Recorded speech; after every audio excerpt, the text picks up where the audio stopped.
friends, and welcome to the 8th night of the 13 Nights of Fright on my channel. I'm your host, Olivia Garcia. Now, as always, the topics of tonight's video could be triggering and might be too scary for some viewers, so if that is you, please continue at your own caution. Now that's out of the way, on with the video. So tonight we're going to be talking about none other than the inspiration behind Nightmare on Elm Street's infamous serial killer, Freddy Krueger.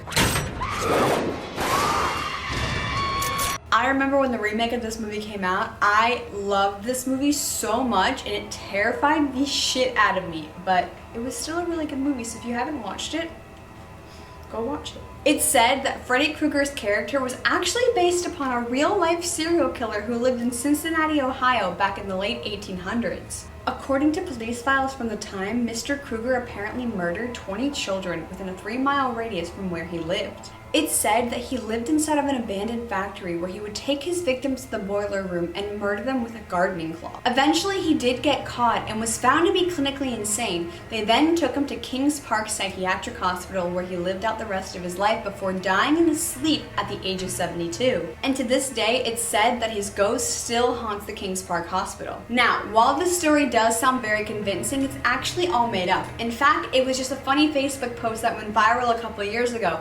But once the writers from the Nightmare on Elm Street films caught wind of it, they decided to release the actual inspiration behind the Freddy Krueger character.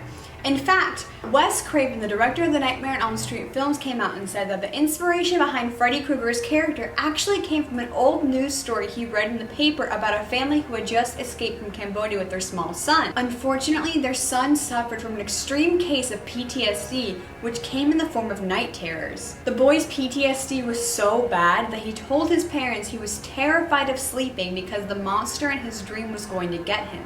He stayed up day and night for a week straight, trying not to go to sleep, but when he finally did, something terrible happened. The boy's parents woke up in the middle of the night to him screaming of terror. They ran to his room to see what was wrong, but the boy had unfortunately died mid-nightmare. They later confirmed that the lack of sleep the boy was having and the amount of stress he was facing from the nightmare is what caused his death. The Nightmare on Elm Street writers used the monster in the boy's dream as the inspiration behind the Nightmare on Elm Street Freddy Krueger. So, what do you guys think? Let me know in the comments below what you thought of this story. I think it's really cool because I love the Nightmare on Elm Street movies, but I had no idea it was actually based upon like a real life scenario. So that's kind of interesting to me. But let me know in your comments down below. That's all I got for you guys tonight. I hope you guys enjoyed this video. Please give it a big thumbs up if you did. Leave a comment down below of anything you want. And while you're at it, subscribe to my channel and hit the little bell notification while you're at it. I love you guys so much. Thank you guys so much for sticking with me through these 13 nights of fright. I will see you guys tomorrow night for another spooky story.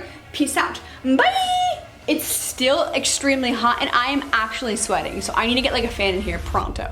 Okay, love you, bye.